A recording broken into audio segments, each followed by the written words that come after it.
시청자 여러분 안녕하십니까? VOA 뉴스투데이 시작합니다. 캐서린 힉스 미 국방부 부장관 지명자가 동맹관계에 기반한 국방 전략을 추진하겠다고 밝혔습니다.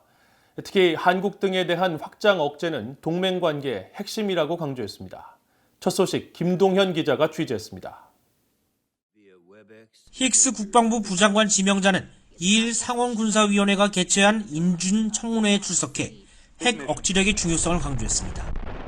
미국의 핵 억지력은 국가안보의 주춧돌로 남을 것이며 핵무기 현대화를 최우선 과제로 삼겠다는 겁니다. 힉스 지명자는 이날 중국과 러시아가 핵 전력 현대화와 확장을 도모하고 북한 역시 같은 방향으로 움직이는 상황에서 미국의 핵무기 현대화의 중요성을 묻는 제임스 인호프 위원장의 질의에 이같이 답했습니다. 또 공화당 소속 케빈 크레머 의원이 핵무기 현대화 계획 지연이 미국의 핵 우산에 의존하고 있는 일본, 한국 등의 동맹에 야기할 수 있는 불확실성에 대한 평가를 묻자 힉스 지명자는 미국의 확장 억지력 공약은 동맹의 신뢰를 심화시킬 수 있는 분야로 활용해야 한다고 생각하며 일부 동맹들은 핵 우산에 매우 의존하고 있는 것이 현실이라고 지적했습니다. 그러면서 동맹의 자체 핵무장을 단념시키기 위해서도 매우 중요하다며 비확산 측면에서 미 국익에 매우 중요하다고 강조했습니다. And that helps dissuade their own internal dynamics that might look to develop nuclear weapons themselves. It helps dissuade that viewpoint. So I think it has a significant non-proliferation benefit to the United States by keeping countries that might otherwise pursue nuclear weapons from doing so. 이어 2018년 국방부가 발표한 국방안보전략보고서의 수정을 예고하면서 전략 이행 과정에서 깨닫게 된 교훈을 숙지하고 미국의 국력을 구성하는 요소와 동맹, 우방 간 통합성 개선에 초점을 둘 것이라고 강조했습니다.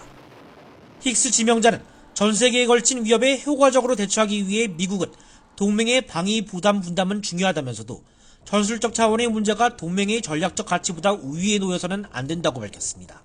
And we should always be focused on burden sharing, ensuring that allies fulfill their commitments, but that when it becomes that tactical issue, it overrides the strategic value of the alliances that the Chinese and Russians could only hope to match.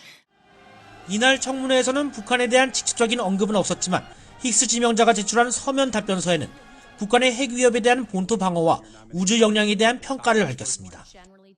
힉스 지명자는 북한의 ICBM에 대한 본토 방어 역량을 계속 강화하는 한편 북한의 반우주 위성 위협에 대한 전략 개발에도 힘쓸 것이라고 답변서에 명시했습니다. VOA 뉴스 김동현입니다. 유엔 인권 최고대표 사무소가 북한 정권의 반인도적 범죄에 대한 국제사회의 책임 추궁을 거듭 강조한 가운데 미국의 전문가들이 이 사안에 대한 국제형사재판소 ICC 회부가 중요하다고 강조했습니다. 하지만 중국과 러시아의 거부로 현실적인 난관이 큰 만큼 유엔 안보리 내 북한 인권 논의와 특별재판소 설립 등 대안이 필요하다고 제안했습니다. 김영교 기자가 취재했습니다. 유엔 국제법 전문가인 제러드 겐서 변호사는 2일 VOA와의 전화통화에서 북한의 심각한 인권 침해에 대한 국제형사재판소 회부는 반드시 이뤄져야 한다고 말했습니다. Absolutely. I mean, I think there's no question at all that Kim Jong-un, his regime, and his father and grandfather before him, have been committing crimes against humanity, against the people of North Korea. 북한 주민들을 굶주리게 하고 수십만 명을 혹독한 강제 수용소에 가두는 행위, 또 외국인들을 납치한 행위는 모두 국제사회가 규정한 반인도적 범죄에 해당한다는 겁니다. 유엔 인권 최고대표 사무소는 앞서 유엔 인권 이사회에 제출한 보고서에서 북한의 인권 침해 상황을 국제형사재판소 ICC에 회부해야 한다고 권고했습니다. 이 기구의 수장인 미첼 바첼레트 유엔 인권 최고대표는 2일 보도자료에서 반인도적 범죄에 부합할 수 있는 인권 침해가 북한에서 계속 자행되고 있다며 국제 공동체가 정의를 우선시하고 북한 주민들에 대한 중대한 인권 침해가 중단되도록 즉각 조치를 취해야 한다고 촉구했습니다. 뉴욕 콜럼비아 대학교 법과대학원의 노정호 교수는 북한 인권 문제의 ICC 회부는 북한 정권을 크게 동요시킬 수 있는 사안이라고 밝혔습니다. ICC로 이제 김정은이 이제 회부가 돼가지고 실제로 재판을 받고 했을 경우에는 그 부분에 대해서는 실질적인 어떤 퍼니시먼트 징벌이 가해질 수 있으니까 어떻게 해서라도 그거는 이제 북한 입장에서는 피하려고 하는 거고 그게 이제 관할권이 없다고 주장을 하고. 노 교수 등 전문가들은 그러나 국제형사재판소 회부가 현실화되기까지는 난관이 많다고 지적했습니다. 북한이 ICC 설립의 근거인 로마 규약 비준국이 아니기 때문에 ICC에 회부하려면 UN 안보리 상임이사국들의 만장일치 의결이 필요하다는 겁니다. 북한 전문가인 조슈아 스탠튼 변호사는 UN 안보리 상임이사국인 중국과 러시아가 정치적 이유로 이를 거부하는 게 걸림돌로 작용하고 있다고 지적했습니다. It has to be a consensus vote of the United Nations Security Council. China and Russia have blocked that because they have placed their cynical interests over the basic human dignity of every human being. 미국이 ICC 회원국이 아니기 때문에 중국과 러시아를 더 강하게 압박하는 데 한계가 있다는 지적도 나옵니다. The United States initially signed agreement establishing the ICC, but then the United States we were never able to get it through the Senate, and so we are not a participant. And for us, it makes it difficult for the United States to refer cases to court because we are not a member. 킹 전 특사는 그러나 미국이 2014년부터 2017년까지 UN 안보리 내 북한 인권 문제 논의를 주도해왔다면서 이는 북한 정권이 실질적인 압박을 느끼는 데 효과적일 수 있다고 말했습니다.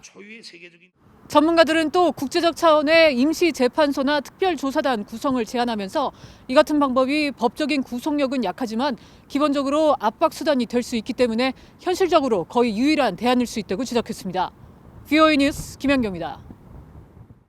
전 세계 민주주의 수호를 위한 미국의 리더십 복원을 표방한 조 바이든 대통령이 미얀마 군부 쿠데타 사태로 딜레마에 놓였다고 미국 전문가들과 주요 언론들이 분석했습니다. 바이든 대통령은 앞서 민주주의 국가들과 연대를 강화해 독재와 권위주의 국가들의 부상에 대응하겠다고 밝혔고 이번 미얀마 쿠데타에 대해서도 민주주의와 법치에 대한 공격이라며 그 책임을 물을 것이라고 강조했습니다. 미국의 주요 언론들은 그러나 바이든 대통령이 쿠데타를 일으킨 미얀마 군부에 강력한 제재를 가할 경우 미얀마가 중국에 밀착할 가능성이 커져 중국 견제에 부정적 영향을 줄 수 있다면서 그의 대중구상이 초반부터 난관에 부딪혔다고 평가했습니다. 월스트리트 저널은 미얀마의 군부 쿠데타가 아시아에서 바이든 행정부의 큰 외교적 시험이라며 미얀마를 중국에 밀착시키지 않으면서 대응해야 하는 어려운 결정에 직면했다고 지적했습니다. 아시아 전문가들도 주요 매체 기고문과 인터뷰를 통해 비슷한 반응을 보이면서 바이든 대통령이 전 세계에 자신이 한 약속이 진지하게 받아들여지기를 원한다면 미국은 신속히 대응해야 할 것이라고 지적했습니다.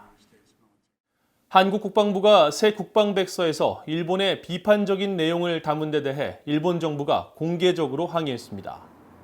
교도통신 등 일본 언론들은 일본 방위성 당국자가 2일 주일 한국 대사관 무관을 초치해 백서 내용에 대해 항의하고 강한 유감의 뜻을 전했다고 보도했습니다.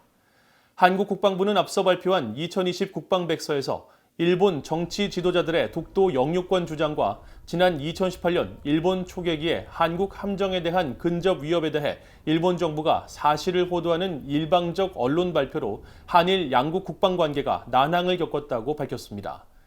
이에 대해 이시카와 다케시 일본 방위성 보도관은 이날 기자회견에서 북한의 핵과 미사일 위협에 대응한 일본과 한국, 미국 간 협력이 매우 중요하다면서 이런 관계가 손상되지 않도록 한국 측에 적절한 대응을 강하게 요구하겠다고 밝혔습니다.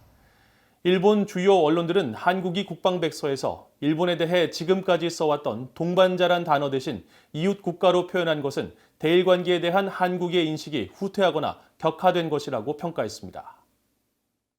평양에서 열린 암호화폐 회의에 참석했다가 미국 수사당국에 의해 체포된 버질 그리피스 씨의 소송 각하 요구가 최종 기각됐습니다. 사건을 담당하고 있는 미 뉴욕 남부 연방법원의 케빈 카스텔 판사는 지난달 27일 발표한 의견문에서 재판부는 그리피스 씨에 대한 검찰의 기소장이 연방 범죄 혐의에 부합한다며 소송 각하 요구를 기각했습니다. 앞서 그리피스 씨 측 변호인은 그가 대북 제재 위반 행위로 금전적 이득을 취하지 않았다는 이유 등을 들며 소송 각하 신청을 한 바 있습니다. 이번 기각 결정에 따라 그리피스 씨의 유무죄 여부는 최종적으로 재판부가 내리게 됐습니다. 2019년 4월 암호화폐 회의 참석을 위해 방북한 그리피스 씨는 같은 해 11월 미 연방수사국 FBI에 의해 체포됐으며 검찰은 국제 비상경제권법과 대북제재 위반 등의 혐의를 적용했습니다. 이상으로 BOA 뉴스투데이를 모두 마칩니다. 시청해주신 여러분 고맙습니다.